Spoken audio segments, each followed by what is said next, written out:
Hey guys, it's JD from Ponzel World, and today we're unboxing and reviewing this jump starter made by Lokithor. Now this is a $170 jump starter along with a tire inflator that you can find on Lokithor's website. Links for this will be in the description down below this video if you want to go pick this product up.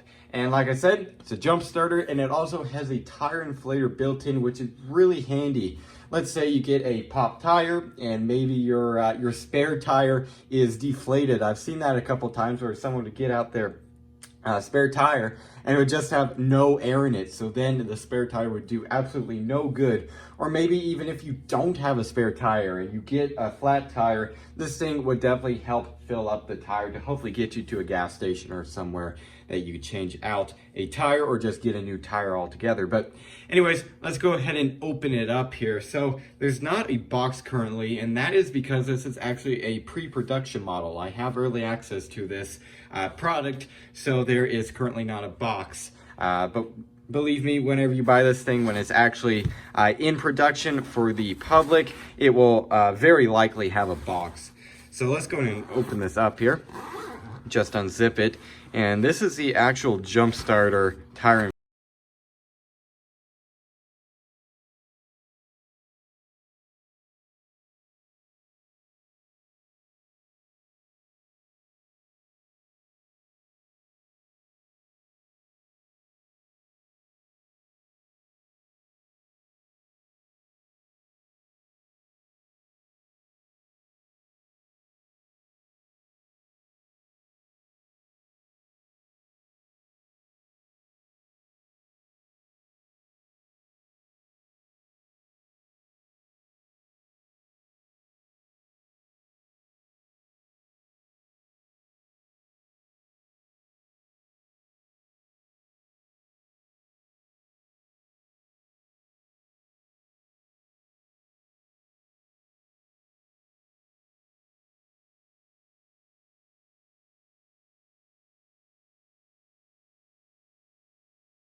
All right, so here we have the jump starter slash tire inflator here.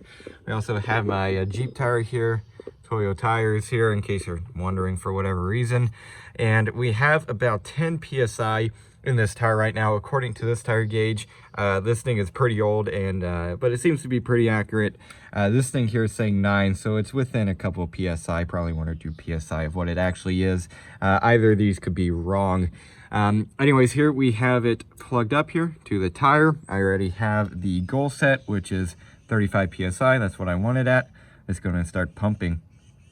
There it goes. It's already going up. I'll get back with you guys whenever it's fully inflated. All right, so the tire is now inflated from 10 PSI to 35 PSI. According to the inflator right there. It took about 8 minutes and 30 seconds to go ahead and fill it up. I was hoping for it to take a little bit less time, but hey, it did it after all. And I do believe that, yeah, it says it is still fully charged, and it says right there is at 35 PSI. It actually says, well, 36 right there. It's kind of fluctuating. Anyways, let's go and turn this off here. I believe you have to hold. Yep, there you go. Just going to get this off here. There we go. And then it's going to see with this gauge here what it says. And okay, so yeah, it says about 36 or 37 PSI right there. So it is inflated, and that gauge on there is pretty accurate. So there you go. All right, so here we have our 2000 Mustang here with the 3.8 liter V6, and we have this battery in here. I went ahead and drained this battery. It's pretty dead. It'll probably just only turn on the accessories. I doubt it'll crank. Anyways, here I have the terminals on there. They are tightened down. I'm just gonna get in here and see if it will crank on its own. Push into clutch here. Yeah, let's see. Nope, it's dead.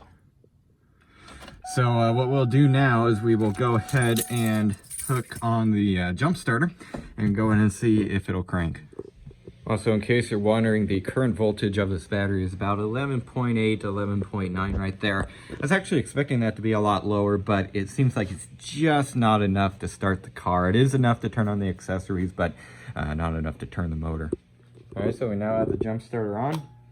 As you can see right there, we're going to go ahead and hop in and see if it starts here. Push in the clutch. Get the key over here.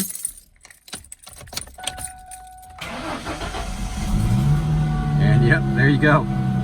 Started right up, no issue. Yeah, and as you guys saw, right before that battery was, well, it was totally dead. It wouldn't do anything, and there you go. Now it started. As you can see right there, very cool, so it did work. All right, and even after filling up the tire on my Jeep and also jump starting the Mustang here, once the battery, as you can see there, it's only gone down 1 bar, so it still has a good amount of charge in it. And there you go, and you can see after running it for probably, what, 10 seconds was that? It's at 12.4 already. So yeah, this battery, jump started here, it worked perfectly fine to go ahead and jump start this pretty dead battery, so very happy so far. Alright, so I have now demonstrated the jump starting portion of this thing along with the tire inflating portion of this jump starter, and really the only thing now to try is the USB ports on the front. Now obviously they're just gonna, act like normal USB ports. There's nothing really special about it, but hey, I want to show that they work. However, one thing that I did notice is that the USB-C port here, that is not for charging like an external device. That is strictly for charging the jump starter only. I'll go in and show you guys here. I'm going to get this USB-C cable here that's going into my DJI Osmo. And I'll go in and plug it in here and turn it on. And as you can see, there is no blinking light. So this port here does not supply any power. However, the USB, the normal USB port right below it, it does supply power. As you can see right there, it is now charging my iPhone 7 off to the side here. So that port does work. However, unfortunately, the USB-C port above it, from, again, everything I could tell, it doesn't charge an external device. It is strictly for charging this jump pack, and that's really it. We also, let's go and unplug this here. Put that little silicone cover back over that port. We also have a light. I think I pointed this out earlier right there, and I'm gonna go ahead and press this down, and this light is pretty darn bright. I gotta give it credit. We also have a strobe mode right there, and then a slower blinking mode right there. So yeah, this thing is it's pretty bright. So this would be really helpful if you're on the side of a road or something, especially at night, and your car's got, maybe the tire got inflated, or maybe your battery died for some reason. This light would be very, very helpful instead of, just using your phone flashlight, because this thing is way, way brighter than that. So overall, I'm pretty happy with this thing. It's definitely worth the price, and as many of you guys know, I reviewed multiple jump starters on this channel before, and those were good jump starters. In fact, I'm still been using them to this day on occasion, and they've been working great. However, none of them have this tire inflating portion built into them. So this thing is really handy. Maybe if you come out from school or something and your car has a deflated tire for whatever reason, well, you just get out this thing and go ahead and inflate your tire. Now, Took a little while on my Jeep Cherokee to inflate that tire. However, it still did it with absolutely no problem. In fact, it didn't even go down a bar of charge until I jump started our 3.8 liter Mustang, as I showed previously. And for the jump starting portion, again, as you guys saw, it did it absolutely fine, no problems, cranked over real strong, real fast. So I would say overall, if you're looking for a pretty good jump starter along with a tire inflator built in, I would definitely check this thing out and maybe even get it if you want. So yeah, I guess that's really it for this video. Hope everybody enjoyed, and don't forget to like and subscribe. I'll see y'all next time. Goodbye.